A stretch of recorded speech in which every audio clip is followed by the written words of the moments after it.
Checking in New York City to be exact. Reef Hustle. What is going on, family? How you doing? Hey, how you doing? All is well. What's the word? Man, I'm outside. Outside with it. I know that's right. It's good to have you on the line tonight. You know, appreciate you tapping in, supporting the station. We've got you on rotation over here. Go ahead and introduce yourself. What's going on, everybody? My name is Reef Hustle, man. I'm from the Bronx, BX Kingsbridge to be exact, where the Kings live. And I'm happy to be on the show, y'all. What's going on? Man, definitely.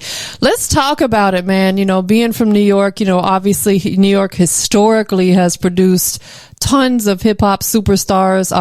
I'm from Florida, but I got my radio start in New York working with DJ Clue about 13 years ago. Spent 3 years over at Desert Storm, which was exciting for me to, you know, being I was a Florida girl, right? Yeah, that's nice. Yeah, definitely. What was it like growing up out there? Give us the vibe. Culture, heavy culture, you know what I'm saying? I mean, wherever it's at, if it was outside, you know, everybody used to be outside and, you know, we all used to just congregate, man, and just have a lot of fun. It was always a competition thing in New York City.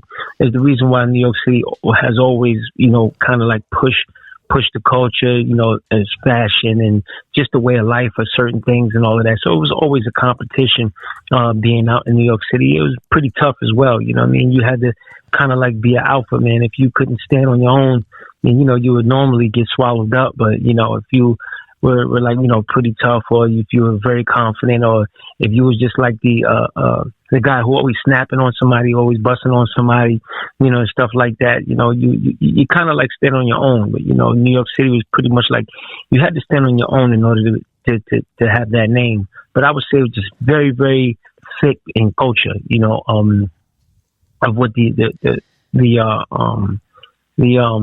neighborhoods, you know, the hoods, or what we call the hoods, the tough neighborhoods had. Just that's all we really had. We didn't know too much, you know. It was just culture and competition. Absolutely. And, you know, New York City. Yeah, historically, you know, from the Bronx itself, you know, I feel like some of the originators of hip hop, including Grandmaster Flash, okay, you know, he's, dating way back. He's got to be in the top 10 icons, I would say, coming out of the city. So it's like you can't help but have it almost instilled in your blood coming from a city where one of the icons like Grandmaster Flash came from, including all the others. We could spend all night talking about all the artists that come from that area. So would you say that that was a big influence for you, having some of these icons from the same area as you? Well, I mean, my older brother, that was like pretty much their era. Like my older brothers, like that was their era and stuff like that. So, I knew the importance of it because they would always speak about it, and then I would, you know, be around and you know, I would get like these old tapes that they would play for me and stuff like that, and kind of like, you know, keep me abreast because that was the time when I really couldn't be, you know, hanging with them. I was outside, but I couldn't hang with them. You know, they was much older, but I would say was really from my brothers. Absolutely, 100%. Rest in peace, my brother, Little Ron. Yeah, I'm sorry. Rest in peace, my brother, Little Ron. Yeah. And shout out to my big brother, Big Ron. Man, yep. When did you lose your brother? My condolences to you. I know that's difficult. Last year, a day before Martin Luther King's birthday. Man. Yep. That's difficult. Yep. That is difficult. And, you know, when you lose, because I lost my sister, so I understand how difficult it can be. When we lose somebody that close to us, we have to keep going because that's what they would want. We're living their legacy for them. Absolutely. And that's why I'm still here, still rolling. You know what I mean? Yeah. This is all God's work. That's what I say. That's right. Absolutely. 100%. So let's talk about some of your music journey, because you've been doing it for, 20 plus years. That's a very long time, you know, so I commend you for staying with it for so long. First and foremost, what has really kept you personally doing it for 20 years? And, you know, I know that you probably got a good support system around you, but is it just your pure love for the music? Absolutely. It's pure passion. My pure love for music. It was the passion. The passion really kept me around. Don't get me wrong. There was times and there was days where, you know, I felt like I was a little defeated and stuff like that. But I don't know. It's just like a pretty lady that you'll never want to let go. Toxic relationship. Yeah, exactly. It's like a toxic relationship, man. And, you know, hip hop will love you one day and hip hop will just throw you out the next day, you know? And then you got to learn how to change with her. Because if you don't change with her, yeah, she gonna get you.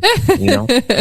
I'm laughing because I feel like I go through the same things. Boy, there's some days where I'm like, man, screw this. I don't want to do it no more. Leave me alone. And the next day I'm like, I love what I do so much. You know, it's definitely like that toxic relationship, but all in all, it's beautiful. There's so many beautiful things about it. What would you say has been one of the most rewarding accomplishments?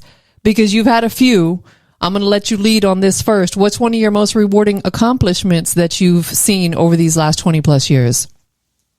Actually, meeting Big Pun. Meeting Big Pun was like a big accomplishment. Yes. And it was just off the fly. It was really organic. You know how I met him. The same thing with fast forward. But actually before Fred, I would say Fred the Godson. But right before him, a couple years prior to that, I had wrote a Star Wars Pepsi commercial. So that was kind of pretty. Yeah, that was crazy. You know what I mean? And I stumbled onto that. And then me and Fred the Godson, rest in peace to Fred the Godson. We had a mutual friends. You know, since he's from the Bronx, I'm from the Bronx. The Bronx is not that big, but there's sections and stuff like that. But it just so happened that, like I told you, I was outside. I was always outside, so people know exactly who I was from all parts of the Bronx.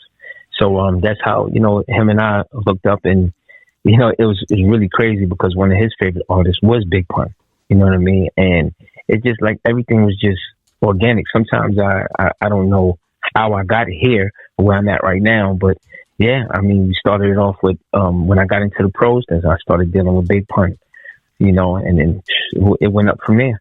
I love it. I love it. That is amazing. That's the true testimony right there, because again, Pun is a legend in this industry. And to be able to have met him and, chopped it up and, all that stuff, that is just, gosh, that's one of those moments that you'll never forget. That to me solidifies you're doing the right thing. Right. And just to know that, he was interested in, somebody like me, with my skill set or whatever he's seen,